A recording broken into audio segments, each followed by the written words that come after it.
ਗੱਲ ਦੱਸ ਮੈਨੂੰ ਕਿਵੇਂ ਜਾਣਦਾ ਬਾਹਰ ਦੇ ਬੰਦੇ ਤੇ ਮੈਨੂੰ ਜਿਹੜੀਆਂ ਨਾ ਵੀਡੀਓ ਦੇਖੀਆਂ ਅੱਛਾ ਉਹਦੇ ਵਿੱਚ ਉਹ ਤੇ ਦੇਖਿਆ ਹੁਣ ਆਵਾਜ਼ ਤੇਰੀ ਪਛਾਣੀ ਮੋਬਾਈਲ ਹੈ ਟੱਚ ਕੋਲ ਹੈਗਾ ਕਿੱਥੇ ਹਾਂ ਦੇ ਹਾਂ ਹਾਂ ਲਓ ਜੀ ਬਾਹਰ ਚ ਚਾਚੇ ਲੈ ਬਈ ਚਾਚੇ ਵੀ ਟੱਚ ਆਈਫੋਨ 16 ਹੀ ਕੱਢਿਆ ਜੇਬ ਚੋਂ ਇਹ ਮੱਝ ਲਈਏ ਚਾਚੇ ਦੇ ਕੋਲੋਂ ਗੱਭਣ ਚਾਚਾ ਸੂ ਕੇ ਕੋਈ ਕੰਮ ਪਾਏਗੀ ਕਿ ਖੋਟੀ ਹੈ ਕਿਵੇਂ ਨਹੀਂ ਅੱਲਾ ਮਾਵੀ ਜੇ ਇਹਨੇ ਨਹੀਂ ਕਰਨਾ ਤਾਂ ਫੇਰ ਕਰਨਾ ਕਿਹਨੇ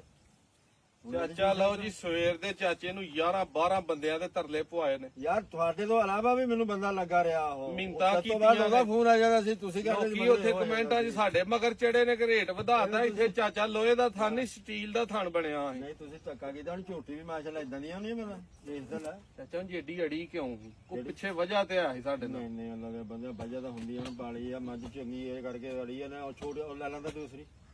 ਉਹ ਹੋਰ ਹੈਗੀਆਂ ਹੌਲੀਆਂ ਉਹ 2.5-3 ਦੀ ਵੀ ਤੈਨੂੰ ਦੇ ਦੂੰ ਇੱਕ ਅੱਛਾ ਜੀ ਹਾਂਜੀ ਲੈ ਬਈ ਇੱਧਰ ਲਿਆਓ ਜੀ ਕੈਮਰਾ ਉਹਦਾ ਮੇਰੇ ਨੇੜੇ ਲਿਆਓ ਜਰਾ ਗੱਡੀ 'ਚ ਵਾਰ ਛੜੀ ਹੱਥੀ ਬੜੀ ਮੋਰਕ ਪਵਾ ਕੇ ਆ ਝੋਟੀ ਹੈ ਲਾਲਾ ਚੌਥਾ ਸੂਆ ਪੰਜਵਾਂ ਉਹ ਨਹੀਂ ਨਹੀਂ ਦੂਜਾ ਸੂਆ ਅੱਲਾ ਦਾ ਬੰਦਾ ਚੌਥਾ ਲਾਲਾ ਚੌਥੇ ਪੰਜਵੇਂ ਵਾਲਾ ਬੰਦਾ ਬਾਹਰ ਚ ਅਜੇ ਤੱਕ ਮੈਨੂੰ ਨਹੀਂ ਲੱਭਾ ਇਹ ਕੀ ਵਜ੍ਹਾ ਕਿਵੇਂ ਮਤਲਬ ਕਿ ਜਿਹੜਾ ਆਖੇ ਚੌਥੇ ਪੰਜਵੇਂ ਸੂਏ ਵੇ ਹੱਦ ਹੈਗੀਆਂ ਤੀਜੇ ਮੇਰੇ ਕੋਲ ਦੂਸਰੀਆਂ ਸਾਰੀਆਂ ਹੈ ਨੇ ਇੱਕ ਪਹਿਲਾ ਨਾ ਦੂਸਰੀ ਇੱਕ ਚੌਥੇ ਆ ਇੱਕ ਪੰਜਵੇਂ ਵੀ ਆ ਮੇਰੇ ਹਿਸਾਬ ਨਾਲ ਚਾਚਾ ਸ਼ਰੀਫ ਜੀ ਤੋਂ ਤਿਆਰ ਹੋਈਆਂ ਦੂਜੀਆਂ ਹੋਈਆਂ ਵੀ ਕਿਹੜੀਆਂ ਉਹ ਵਾਲੀਆਂ ਨਹੀਂ ਦੂਜਣ ਤਾਂ ਦਿਸ ਪੈਂਦੀ ਨਹੀਂ ਘਰ ਖੜਾ ਕੇ। ਜੇ ਇੰਨਾ ਨਹੀਂ ਤਜਰਬਾ ਤੁਹਾਡਾ ਫੇਰ ਕਾਹਦਾ ਲਓ ਤਜਰਬਾ ਜੀ ਸਿਰ ਸੋਹਣਾ ਝੋਟੀ ਦਾ ਸਿਰ 'ਚ ਸ਼ੱਕ ਕੋਈ ਨਹੀਂ ਥਾਣ ਪਾਵਰੀ ਲੱਗਾ ਆ ਤੁਹਾਡੇ ਸਾਹਮਣੇ ਗੱਡੀ 'ਚ ਆ ਵੜੀ ਹੈ ਬਾਬਾ ਜੀ ਗੱਡੀ ਚਲੀਏ ਭਾਜੀ ਚਲੋ ਜੀ ਇਹ ਭਾਈ ਹੈ ਸਾਡਾ ਇਹਦੀ ਮਿਹਰਬਾਨੀ ਹੈ ਇਹਨੇ ਵੀ ਸਵੇਰ ਦੇ ਕਿੰਨੇ ਫੋਨ ਕਰ ਛੜੇ ਹੋਣੇ ਨੇ ਨਹੀਂ 8-10 ਤੁਸੀਂ ਆਏ ਕਿੰਨੀ ਵਾਰੀ ਹੋਣੇ ਆ ਵੇਲੀ ਵੇਲੀ ਤਾਂ 2-3 ਵਾਰੀ ਆਏ ਤੁਸੀਂ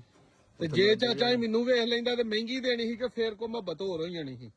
ਦੱਸ ਆ ਦਿਲ ਦੀ ਗੱਲ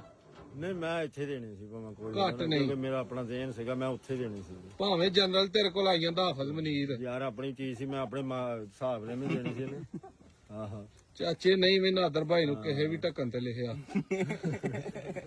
ਨਹੀਂ ਯਾਰ ਮੈਂ ਤਾਂ ਇਹ ਚਾਚਾ ਆਖੇਗਾ ਥੋੜੀ ਬਹੁਤੀ ਚੀਜ਼ ਇਹ ਕਦਰ ਮੁਹੱਬਤ ਵਾਲੀ ਸੀ ਕਦਰ ਨਾ ਵੇਚਣੀ ਸੀ ਅੱਛਾ ਜੀ ਹਾਂ ਗੱਲ ਮੁੱਕ ਗਈ ਬਿਸ਼ੱਕ ਦੀ ਮੈਨੂੰ ਰੱਖਣੀ ਪੈ ਜਾਂਦੀ ਰੱਖ ਮੈਂ ਲੈਣੀ ਹੋਰ ਦੋ ਵੇਚ ਲੈਂਦਾ ਇਹ ਨਾ ਵੇਚਦਾ ਹੂੰ ਇਹ ਵੀ ਇਹਦੇ ਚੀਜ਼ ਚਾਚੇ ਦੀ ਕਦਰ ਵਾਲੀ ਹੈ ਇਹਨਾਂ ਨੂੰ ਫੇਕ ਚਲੋ ਚਲੋ ਚਲੋ ਚਲੋ ਲਓ ਜੀ ਗੱਡੀ 'ਚ ਨਿਕਲ ਪਈ ਮੱਝ ਚਲੀ ਆਪਾਂ ਬਈਏ ਭਾਈ ਉਠੋ ਤਾਂ ਇਹਨੂੰ ਪਾਣੀ